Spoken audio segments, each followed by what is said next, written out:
Setannya oke. Tes. Assalamualaikum warahmatullahi wabarakatuh.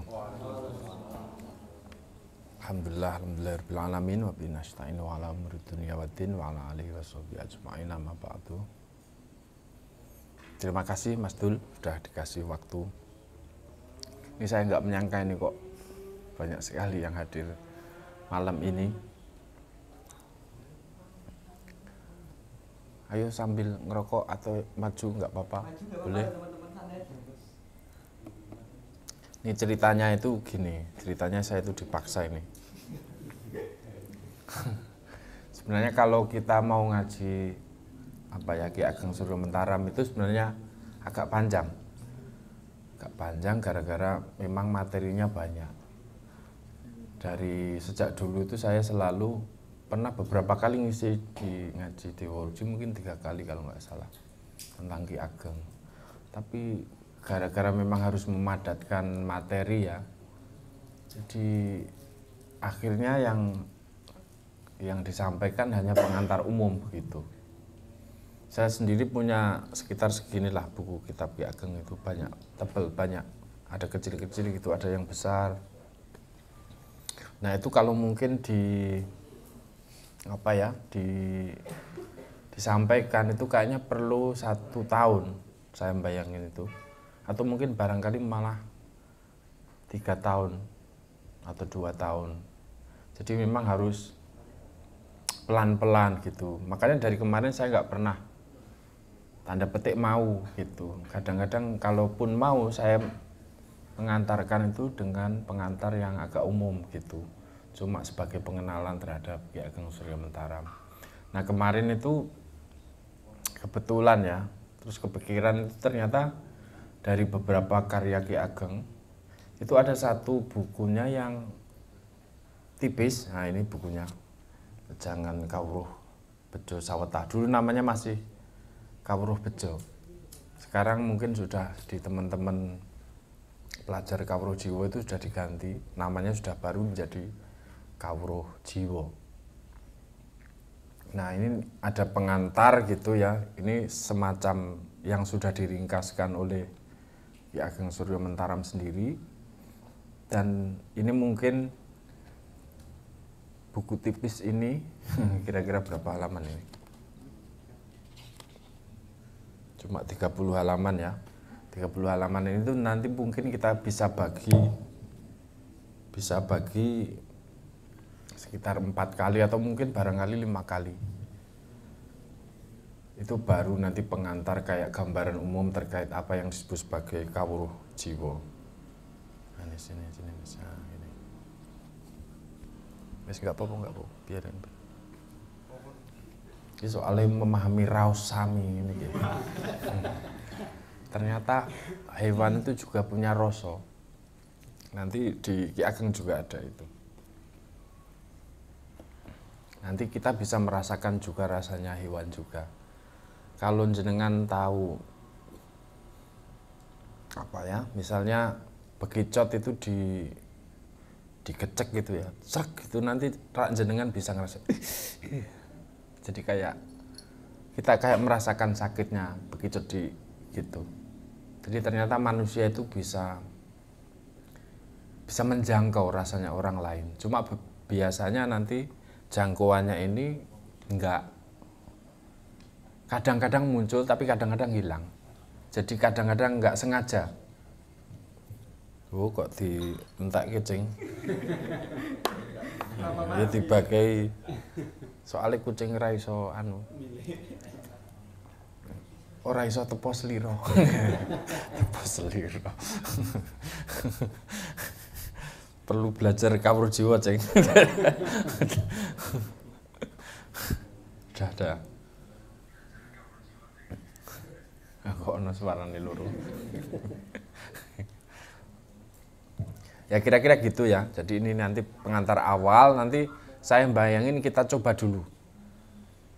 Biar apakah eksperimen ini misalnya dengan kita membaginya jadi beberapa kali itu nanti ya doakan juga saya semoga bisa istiqomah. Soalnya kadang Jadwal saya padat.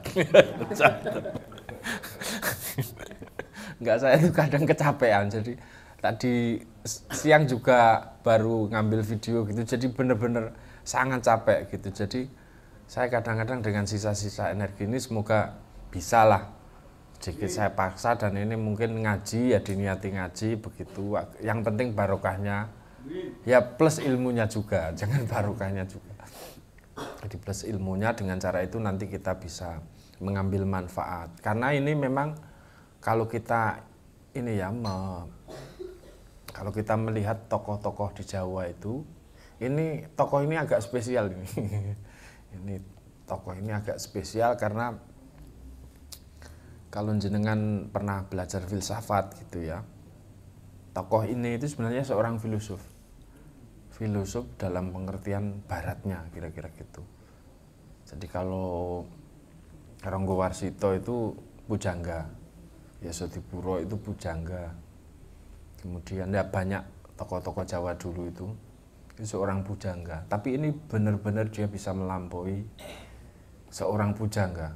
Dalam pengertian tertentu dia seorang filosof karena dia lahir di tahun mungkin 1809 berapa, mau memasuki abad 20. Jadi dia hidup kira-kira semasa dengan Ki Hajar Dewantara, lebih tua sedikit di masanya Ki Hajar Dewantara. Bahkan dulu sempat jadi gurunya Ki Hajar Dewantara. Dulu yang ngasih nama Ki Hajar Dewantara itu Ki Ageng. Kenapa dinamakan Ki Hajar Dewantara? Karena itu sebenarnya panggilan untuk mengatakan Ki Hajar itu sebagai Ki Ajar Dewantara. Ajar itu tahu kan, mengajar. Atau guru dulu itu ajar itu. Seorang ajar itu berarti seorang guru. Dewantara maknanya ya dewa. Seorang guru yang mengajarkan ilmu kedewataan. Nah, kira-kira gitu. Seorang guru yang mengajarkan ilmu keruhanian, ilmu tertinggi di Jawa, kira-kira begitu. Ilmu rohani tertinggi. Makanya nanti di beberapa bukunya Ki Ageng, Ki Hajar itu dianggap sebagai yang dinanti-nanti yang akan mengajarkan ilmu keruhanian yang dimiliki oleh orang Jawa. Sebenarnya begitu. Ilmu keruhanian ini sebenarnya dulu diwarisi sejak, kita mewarisinya mungkin sejak lama, tapi secara formatif, definitif itu dimulai sejak zaman Wali Songo yang kemudian sampai ke masanya Ki Hajar Dewantara. Ilmu kedewataan ini, ilmu kedewaan ini, ilmu rohani ini kemudian sudah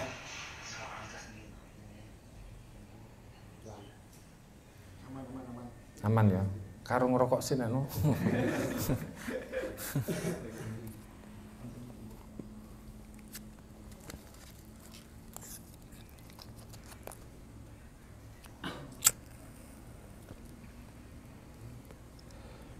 Dan Ki Ageng itu dalam sebuah bukunya, di buku Langgar, itu buku yang paling suci lah, itu mengatakan bahwa sebenarnya dia sudah pernah mendirikan Universitas Kagungan Dalem Betara Guru. Jadi sebenarnya Universitas Keruhanian itu sudah berdiri. Kita saja yang nggak melihatnya ya. Jadi universitas yang mengajarkan ilmu keruhanian ini, yang melanjutkan tradisi Wali Songo ini sudah berdiri, dan rektornya adalah Ki Hajar Dewantara. Tukang sapunya bernama Ki Ageng Suryomentaram. Ngiras-ngirus tukang golek banyu. Tukang cari air. Saking rendah hatinya, dia memilih menjadi tukang sapu di Universitas Kagungan Dalem Betara Guru. Kira-kira gitu ya. Nah, mungkin malam ini kita akan mencoba ngaji, tapi ngajinya versi yang ini saja. Versi Bandungan kalau orang-orang pesantren punya. Kita nanti baca teks gitu, kita artiin. Dan makanya ini pelan-pelan biar nanti teman-teman bisa pelan-pelan meresapi begitu, bisa ikut memahami pelan-pelan gitu ya. Tapi sebelum kita mulai ngaji, kita kirim Fatihah dulu untuk Kanjeng Nabi dan terutama pengarang kitab ini. Bisafa'ati Rasulillah sallallahu alaihi wasallam. Al-Fatihah.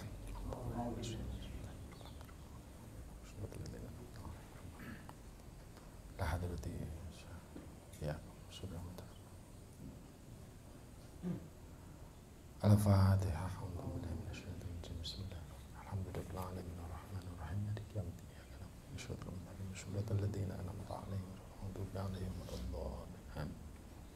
Amin. Kita mulai saja. Wah, ini saya kelihatan nggak ini? Nah, ini wujuding kawruh jiwa. Wujud daripada ilmu kawruh jiwa. Kawruh jiwa ingkang dipun sinau dening kula sak kanca punika kawruh bab jiwa. Jiwa punika peranganing tiyang ingkang boten kasat mata lan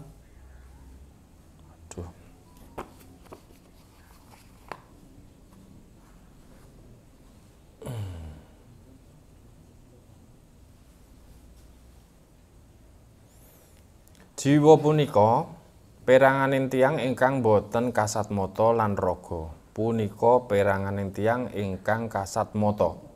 Mila jiwa punika boten kecepeng ing pancandriya. Jadi kawruh jiwa itu kawruh tentang jiwa. Jiwa itu sesuatu bagian dari dalam manusia yang tidak kelihatan. Berbeda dengan raga yang merupakan bagian dari jiwa dari manusia yang sangat kelihatan ya. Bisa diindra begitu. Nah, mila jiwa punika boten kecepeng ing pancandra. Jadi jiwa itu tidak bisa dilihat. Tidak bisa dilihat sehingga kawruh jiwa adalah kawruh tentang yang sesuatu yang tidak dilihat ya.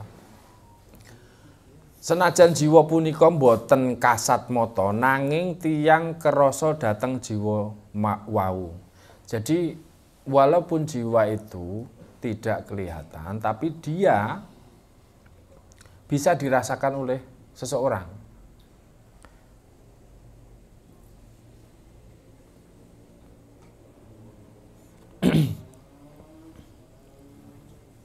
Kados dene anggenipun kraos dhateng rasa sakit, dhateng susah lan sapanunggalipun.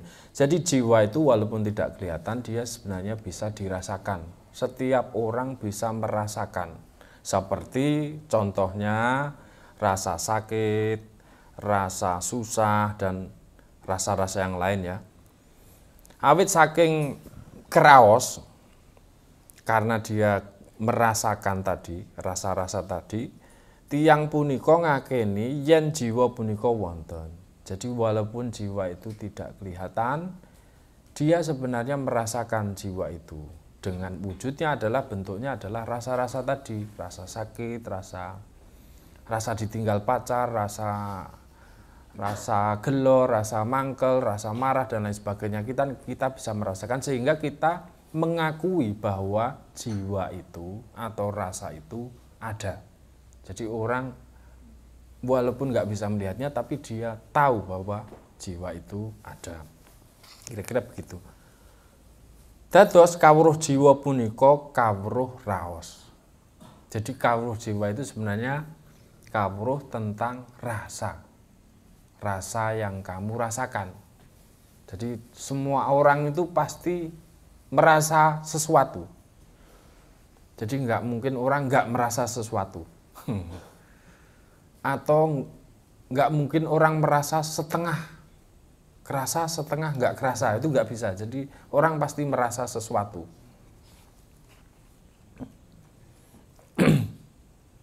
Dados kawruh jiwa punika kawruh raos. Kawruh jiwa punika dede agami, dede wulangan awon sae ingkang ngangge pepacuh aja mengkono lan kudu mengkono. Lan dede lampah-lampah utawa sirian. Nah, ini apa ya pengantar ancer-ancer pertama. Kawruh jiwa nika dede wulangan agami. Dia bukan ajaran agama. Dede wulangan awon sae. Dia bukan ajaran tentang baik buruk. Dan dia bukan sebuah pepacuh. Anjuran kamu harus begini maupun kamu nggak boleh begitu. Jangan begitu. Kamu harus gini, kamu harus gini, harus gini.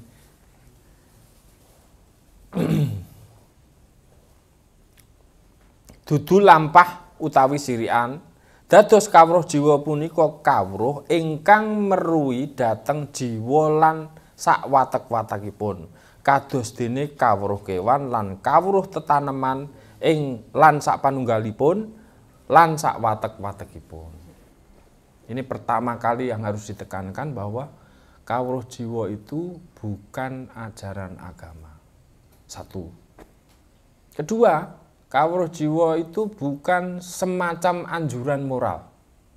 Ingat ini nanti biasanya kalau sudah di tengah ini nanti lali. Dan ini yang menjangkiti banyak para pelajar kawruh jiwa terutama.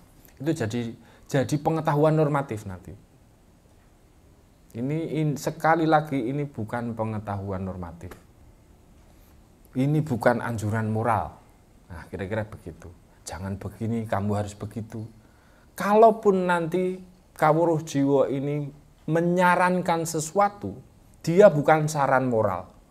Dia adalah saran faktual. Jadi misalnya begini, saya kasih contoh. Ono Surya.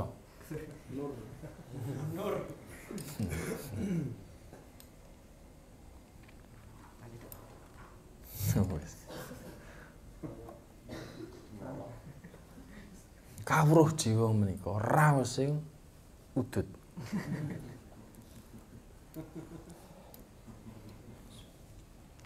Jadi begitu ya. Kawruh jiwa adalah kawruh tentang jiwa. Jiwa tadi nggak kelihatan, tapi bisa dirasakan. Rasanya bisa sakit, susah, seneng, bahagia, sengsara, dan lain sebagainya. Rasa itu, walaupun tidak kelihatan, kita mengakui bahwa rasa itu ada. Itu pertama. Kedua, kawruh jiwa bukan ajaran agama dan bukan pengetahuan yang normatif. Dia tidak mengajarkan kamu harus begitu dan kamu nggak boleh begitu. Enggak, bukan itu. Nah, nanti banyak pelajar kawruh jiwa terjebak di sini. Akhirnya jadi anjuran nanti. Mbok kamu mengendalikan emosimu, mbok kamu, bukan itu. Kawruh jiwa bukan itu. Nanti kalau yang saya sarankan misalnya begini, kalaupun dia berbentuk anjuran, saran, nanti dia tidak dalam konteks yang normatif. Misalnya begini, misalnya Mas Soleh ini, misalnya dia haus. Kalau kamu haus, itu loh minuman. Kira-kira begitu. Jadi misalnya kalau Soleh nggak meminumnya, ya nggak masalah, ini bukan saran normatif kok. Ya nanti tanggung sendiri aja, dia lapar gitu aja, dia haus gitu aja. Kira-kira begitu. Jadi kawruh yang didasarkan, pengetahuan yang didasarkan dari prinsip realitas. Makanya kawruh jiwa di sini dimaknai sebagai persis seperti pengetahuan-pengetahuan yang lainnya atau sains yang lainnya terkait benda. Misalnya begini, ilmu pengetahuan tentang binatang. Itu isinya ilmu objektif. Oh, hewan itu sifatnya begini, tabiatnya begini, kalau dikasih ini dia kerjaannya begini dan lain sebagainya. Kira-kira gitu. Jadi hukum-hukumnya positif. Nah, kawruh jiwa nanti kita mengenali dia persis seperti sains kawruh yang berusaha mengenali sifat dasar daripada jiwa atau rasanya manusia. Nah, nanti di jalan kita akan temukan bahwa kawruh jiwa ini, jiwa itu punya sifat yang universal. Nanti kita akan paparkan. Maksudnya universal, nanti mau orang Afrika, mau setengah Afrika, setengah Jawa, mau orang Amerika, mau orang Eropa, nanti jiwa itu punya hukum yang pasti. Nah, kira-kira begitu. Punya hukumnya yang bisa sama di mana-mana saja. Enggak tergantung umur, enggak tergantung tempat, enggak tergantung suku, enggak tergantung apa-apa. Jadi jiwa itu pasti sama. Nanti, kira-kira begitu ya. Jadi berusaha mengenali karakter dasar dari rasa manusia. Tadi sudah saya bilang kawruh jiwa itu tentang sesuatu yang nggak kelihatan tapi bisa dirasakan. Karena dia bisa dirasakan, dia diakui keberadaannya. Berarti kawruh jiwa adalah kawruh tentang rasa.